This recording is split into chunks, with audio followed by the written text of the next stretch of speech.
London मुजाहरे पर, यानी London में एक ऐसा मुजाहरा किया गया जिस पर क्रैकडाउन दिखा। पुलिस एहलकारों की तरफ से खतरनाक तरीके से क्रैकडाउन, 400 अफराद गिरफ्तार किए गए। आखिर ये मुजाहिरीन कौन थे, ये प्रदर्शनकारी कौन थे जो लंदन में, लंदन की पार्लियामेंट के बाहर इकट्ठा हुए, जिन पर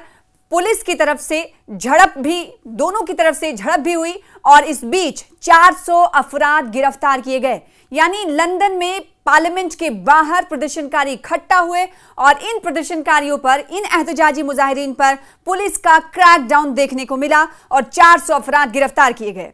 बरतानिया में आजादी बयान के दावों के बरक्स, आपको मालूम है कि बरतानिया ये अक्सर दावा करता रहा है कि वहां पर उनके यहां बयान, हर तरह की बात कहने की आजादी है, लेकिन इन दावों के बावजूद पार्लियामेंट के सामने होने वाले एहतजाज पर पुलिस ने हमला करके सैकड़ों को गिरफ्तार कर लिया। आखिर क्यों गिरफ्तार किया गया इन तमाम लोगों को? और ये एहतजाजी मुजाहिरीन जो इकट्ठा हुए थे, किन मांगों को लेकर इकट्ठा हुए थे, यानी ये इनका मुद्दा क्या था जिसको लेकर इन्होंने पार्लियामेंट को चुना और पार्लियामेंट के सामने पहुंचे इतनी बड़ी तादाद में, जिसमें से 400 लोगों पर पुलिस का क्रैकडाउन दिखा। 400 लोगों को पुलिस ने हिरासत में लिया, वो भी लंदन में। दुनिया के कोने कोने से फिलिस्तीन की हिमायत में सदाएं बुलंद हो रही हैं। 20 बहरी जहाज को लेकर अल-समूद फ्लोटिला रवाना हुआ है, तो वहीं तुर्की से इसराइल के खिलाफ जोरदार आवाज उठी। वैसे ही अब यूरोप से भी फिलिस्तीन के हक में आवाजें उठने लगी हैं। लंदन में फिलिस्तीन के हामी, ये जो मुजाहरा हो रहा था,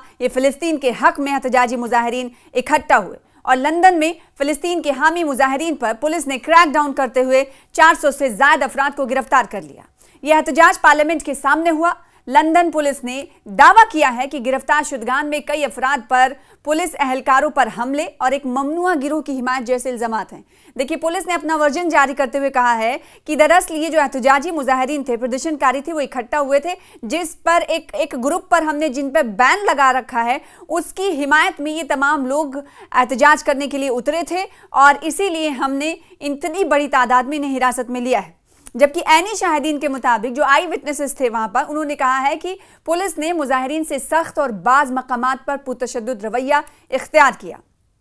और ये पहला वाकया नहीं है कि लंदन में इस तरह से बड़े पैमाने पर लोगों को हिरासत में लिया गया हो। गुज़िश्ता माह भी बरतानवी पुलिस एक ही रोज में 500 से ज्यादा फिलिस्तीनी हामी कारकुनों को गिरफ्तार कर चुकी है।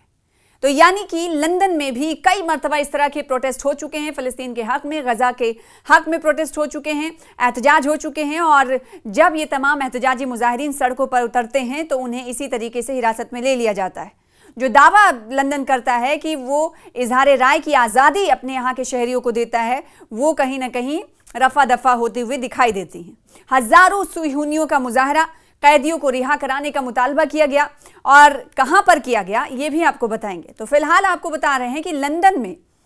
ये ऐसा नहीं कि पहला मौका है, कई बार इसी तरह से लोग उतरते हैं सड़कों पर फिलिस्तीन के हक में और जो कारकुन होते हैं उन्हें गिरफ्तार कर लिया जाता है। इसके अलावा पूरी दुनिया की अगर हम बात करें तो वहां आप देख रहे हैं जगह जगह पर सिहूनी हुकूमत के खिलाफ मुजाहरा होते हुए दिखाई दे रहा है। यहाँ तक कि बेंजामिन नेतन्याहू के अपने ही उनके खिलाफ उतरते हुए सड़कों पर नजर आ रहे हैं। गजा पर कब्जे की मुखालिफत लगातार हो रही है और बेंजामिन नेतन्याहू को शदीद तनकीद का निशाना भी बनाया जा रहा है। हजारों, यहाँ तक कि सिहूनी हुकूमत के खिलाफ उनके अपने, यानी सिहूनी ही, हजारों सिहूनियों ने एक बार फिर से इस्राएली वजीर आजम बेंजामिन नेतन्याहू के खिलाफ एक एहतजाजी मुजाहरा किया। ये मुजाहरा कहाँ पर किया गया? ये मुजाहरा किया गया तेल अवीव में। तेल अवीव की सड़कों में एक बार फिर से तमाम सिहूनी लोग इकट्ठा हुए बेंजामिन नेतन्याहू के फैसले के खिलाफ, जिसमें गजा पर जंग के खात्मे और सिहूनी कैदियों की रिहाई की कोशिशों का मुतालबा किया गया। यानी वो लोग जो हॉस्टेज बनाए गए हैं, हॉस्टेजेस जो यरगमाल बनाए गए हैं, हमास के कैद में हैं, उनकी रिहाई के मुतालबा करते हुए ये तमाम लोग इकट्ठा हुए, क्योंकि बेंजामिन नेतन्याहू की तरफ से वेस्ट बैंक पर कब्जा हो या फिर सिक्योरिटी काबीना की तरफ से एक नया प्रपोजल देना हो, उन तमाम कोशिशों के बाद, उस ऐलानात के बाद इन तमाम लोगों को लगता है, इनके अहले खाना को लगता है कि उनके अपनों की रिहाई मुश्किल हो जाएगी। लिहाजा वक्तन फ़वक्तन हम ये देखते हैं कि इसराइल की सड़कों पर, तेल अवीव की सड़कों पर हज़ारों सैकड़ों सिहूनी जो हैं अपने ही सरकार के खिलाफ खड़े होते हैं, मुजाहरा करते हैं। हफ्ते की शब इसराइल के दारुल हुकूमत तेल अवीव में हजारों सिहूनी मुजाहिरीन ने सड़कों पर निकल कर गजा की पट्टी में जारी जंग के फौरी खात्मे और वहां मौजूद सिहूनी कैदियों की रिहाई के लिए हुकूमत से मौसर इक़दाम का मुतालबा किया। एक रिपोर्ट के मुताबिक मुजाहिरीन ने इसराइली फौज की जानिब से गजा शहर पर कब्जे के मंसूबे की शदीद मुखालिफत की, जिसे फौज हमास का आखिरी गढ़ करार दे रही है। मुजाहिरीन का कहना था कि इस किस्म की कार्रवाई गजा में मौजूद यरगमालियों की जानों को शदीद खतरे में डाल सकती है। एहतजाजी रैलियों में शरीक अफराद ने हुकूमत पर तनकीद करते हुए नारे लगाए कि हम तब तक खामोश नहीं बैठेंगे जब तक हर कैदी घर वापस ना आ जाए। मुजाहिरीन ने यानी कि एहतजाजी मुजाहिरीन ने तेल अवीव के मरकजी इलाकों में मार्च भी किया और इसराइली हुक्काम से मुतालबा किया कि वो जंगी हिकमत अमली पर नजरसानी करें और इंसानी जानों को तरजीह दें। जैसे कि बेंजामिन नेतन्याहू कह चुके हैं कि सैन्य कार्रवाई को और बढ़ाने वाले हैं और कई सारे इलाके ऐसे हैं जहां पर उन्होंने ये एक्शन शुरू भी कर दिया है। इसीलिए ये तमाम लोग जंगी हिकमत अमली पर गौर खौज करने की बेंजामिन नेतन्याहू से अपील कर रहे हैं और कह रहे हैं कि इस मसले को आप तर्क करिए और इंसानी जानों को तरजीह दीजिए। ये मुजाहरे ऐसे वक्त में हो रहे हैं जब इसराइली काबीना गजा पर फौजी दबाव बढ़ाने के मंसूबे पर गौर कर रही है, जिस पर अंदरून मुल्क और आलमी सतह पर शदीद रद्दअमल सामने आ रहे हैं। हमने देखा कि आलमी सतह पर तो शदीद तनकीद का निशाना बनाया जा रहा है इसराइल को, लेकिन उनके अपने भी सड़कों पर उतरकर बेंजामिन नेतन्याहू की नींद उड़ाते हुए नजर आ रहे हैं। तो बेंजामिन नेतन्याहू के रास्ते आने वाले दिनों में मुश्किल हो सकते हैं, क्योंकि जब अपने इतनी मुखालिफत में सड़कों पर बार बार उतर कर आए तो जाहिर सी बात है ये रास्ता काफ़ी कठिन हो सकता है बेंजामिन नेतन्याहू का। और बेंजामिन नेतन्याहू के लिए या तो फिर यहाँ पर है कि करो या फिर सरकार से हटो, ये भी चांसेस हैं, क्योंकि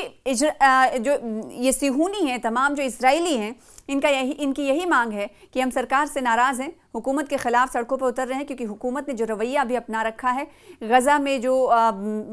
जुल्म बर्बरियत की जा रही है, जो खाना जंगी की जा रही है, उसको पहले तो सरकार रोके, बेंजामिन नेतन्याहू रोके, और फिर दोबारा जितने लोग इसराइली इस वक्त यरगमाल बनाए गए हैं, गिरफ्तार किए गए हैं, उनकी रिहाई तक हम ऐसे ही प्रोटेस्ट करते रहेंगे। ये पहली बार नहीं है, इसराइल में और इसराइल के अलावा अलग अलग जगहों पर जहाँ जहाँ सिहूनी हैं वो भी अपने सरकार के ख़िलाफ़ उतरते हुए नज़र आ रहे हैं। उनकी मांग यही है कि उनके अपने इस वक्त मुश्किल घड़ी में हैं, लिहाजा उनकी मुश्किलों को और बढ़ाया ना जाए, और जो फैसले ले रही है बेंजामिन नेतन्याहू की सरकार या बेंजामिन नेतन्याहू, उनसे बार बार इन तमाम लोगों का कहना है कि जो रवैया इख्तियार किया जा रहा है और जो ऐलान किया गया है फ़लस्तीन और गज़ा को लेकर, उस पर गौर खौज किया जाए, और जो जंगी हिकमत अमली के हवाले से फ़ैसला लिया गया, यानी सैन्य कार्रवाइयाँ को बढ़ाने की बात कही गई है, चाहे गज़ा सिटी की बात करें उस पर कंट्रोल और बढ़ाने की बात कही गई है, या फिर ट्रूप्स को और ज़्यादा तादाद में भेजने की बात कही गई है, तो इस पर नज़रसानी किया जाए। यानी सरकार बेंजामिन नेतन्याहू इस पर दोबारा सोचें, और इससे ज़्यादा उन्हें इस वक्त इंसानी जानों को देखना चाहिए, जो हमारे अपने लोग उन तमाम लोगों के कब्ज़े में हैं जिनसे हम रिहाई चाहते हैं, तो उनके ख़िलाफ़ सख्ती ना बरतें, क्योंकि अगर आप सख्ती बरतेंगे तो उनकी जान को नुकसान हो सकता है, उनके जान माल को ख़तरा और लाहक हो सकता है, और उनके ख़िलाफ़ और परेशानियां खड़ी की जा सकती हैं। तो ये तमाम लोग वक्तन फ़वक्तन इसराइल के तेल अवीव में सड़कों पर उतरते हैं, और यहाँ तक कि पिछले दिनों ये भी खबर आई थी कि इन तमाम लोगों की तरफ से जहाँ पार्लियामेंट के बाहर एहतजाज किया जा रहा है, तो वहीं कई वज़रा के घरों पर, यानी मिनिस्टर्स जो बेंजामिन नेतन्याहू के जो सिक्योरिटी कैबिनेट या फिर कैबिनेट के जो मिनिस्टर्स हैं, उनके अलग अलग घरों के बाहर भी ये सिहूनी ये इसराइली इकट्ठा हो रहे हैं और इकट्ठा होकर प्रोटेस्ट करते हुए दिखाई दिए। ये पहला मौका नहीं है, बार बार इस तरह की तस्वीरें देखने को मिलती है, लेकिन फिर भी बेंजामिन नेतन्याहू अपनी जिद पर अड़े हुए हैं।